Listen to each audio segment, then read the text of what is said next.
Okay, so Edge of the Venomverse, issue 3. Read the first issue, it sucked.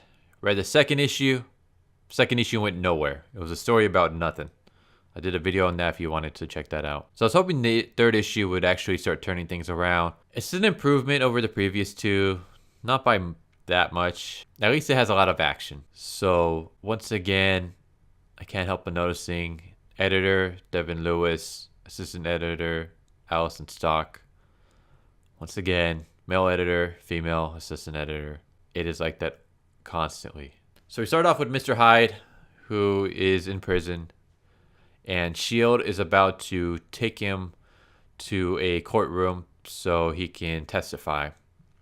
And of course, a bunch of villains are going to be after him, either because he screwed them over or he's going to rat them out, or both. So almost immediately during their transport, the S.H.I.E.L.D. gets attacked, and we don't really see much of what's getting attacked. We just see like little dialogues of things going down.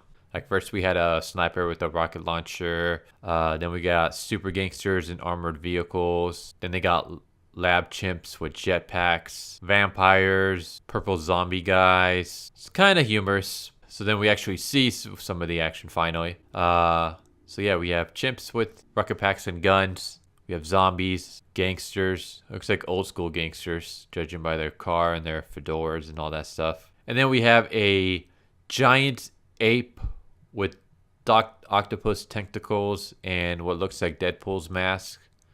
And apparently his name is Octosquatchpole. And he is apparently just another assassin with an extremely implausible backstory. So now all of a sudden, Ghost Rider shows up. And this is a Ghost Rider I'm unfamiliar with. I'm familiar with Johnny Blaze. I'm not familiar with Robbie. I haven't heard much about Robbie's Ghost Rider, so I don't know if that series is like good or not.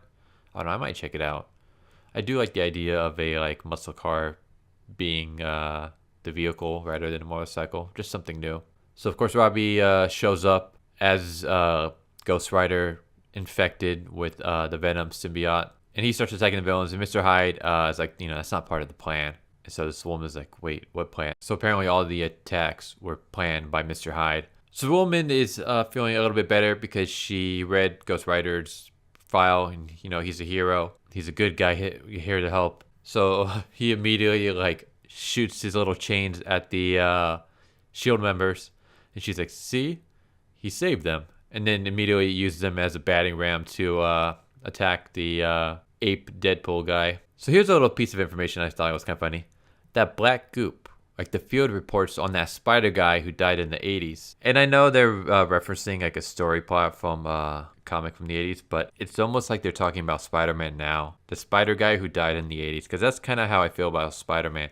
Only I'll probably bump up 80s to 90s. I feel like Spider-Man died in the 90s, and now all we got is like this shell, this husk of what used to be. Because I've read, like I said, I just got back into comics just a while ago, just a couple months ago. But I have been reading a bunch of different Spider-Man issues, like different series, and all of them are just terrible. They are all just so bad. Like none of them know how to write Peter Parker. They either write him as a man-child, they write him as a Tony Stark clone, they write him as incompetent. Even the Renew Your Vows, which is like the better of the group, even that has him being one up by his wife and kid. So I thought this was kind of like a nice little meta joke. I don't think that was a message that they wanted to get across, but that's what I saw. Like as soon as I read that, I was like, yep, Spider-Man's dead, but he died in the 90s. So yeah, Ghost Rider attacks a car, rips open the door to get out. She goes to thank him, and he immediately uses his powers on her. It says, your fixation on justice, moral balance, basic human goodness is disgusting. He bats her away, knocks her out. So then I'd ask, what are you? And Ghost Rider says, once upon a time, there was a boy, Robbie Reyes, who was possessed by a fiend. In his limited little way, he worked with a parasite. He served the greater good. Until, of all the luck, a second fiend found him. Do you know what it's like, Doctor, to be at war with yourself?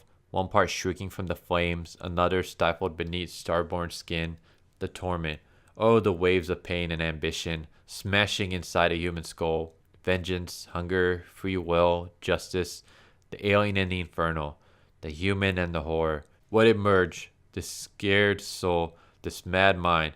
If I must have a name, we are the host writer. Host writer is kind of cheesy, but I thought this little page right here was really good. Like it, not only does Robbie have to deal with the ghost writer, but now he has to deal with the symbiote. And once again, kind of like with Gwenpool, it's like the premise sounds like such an awesome idea that could actually be a series of its own. Like just think like, Robbie not only having to fight the Ghost Rider, but now having to fight the symbiote as well. So now he's got like two things he's battling against as he struggles to like keep his humanity. Like that sounds awesome. That's one thing I mentioned in the Gwenpool thing. Like Gwenpool having the symbiote that's constantly telling her to kill people and she doesn't really want to because she wants to be more of a hero. Like that's a cool little, like for that one was more comedic. This one sounds more dramatic, and it sounds like a really cool idea that's just not really executed all that well. So yeah, he basically threatens Hyde, and Hyde's not scared because Hyde has a plan. And the host writer says, "Are you talking about Crossbones? I know that you're the one who told Crossbones to about your trial and to tell all the other villains so that they would attack, and then during the chaos, Crossbones will save you." So then Hyde's like, "How do you know?" And the host writer's like, "How do you think I found you?" And then his car spits out the remains of Crossbones. I was like, "Oh, that's kind of cool. His car actually eats people." So once again, going back to interesting ideas right here, where we have the Unholy Trinity, where they basically said, there is a frightening efficiency to be discovered, Doctor, when parasites unite against a host. No weakness of flame when one becomes it. No suffocation, one's shroud burns freely. Poor Robbie Reyes in the end. We found we barely needed him. Three's a crowd, as they say. And that's awesome because, like, okay, so the symbiote needs its human host. The Ghost Rider needs its human host. But the symbiote and the Ghost Rider together don't need its host. They can just rely on each other, which means that Robbie is not needed, which makes it even more of a struggle and a fight for Robbie. Like, that sounds like a really good idea for a story. Like, a really good idea for a series. Like, I would totally read something like that. But it's just kind of, it's like great ideas that are kind of just thrown away into a one issue that means absolutely nothing in the long term. Because this isn't going to go anywhere. There's not going to be any more host writers after this. But yeah, I thought this was interesting. So they don't need Robbie, but they keep him anyways and let him have his little fantasies of nobility just for fun. Like, oh, that sounds so cool. So then he grabs Hyde and eats his sins. And then afterwards, he feeds the husk to his car. So then something happens to Host Rider and he gets teleported away. He's like, where are we?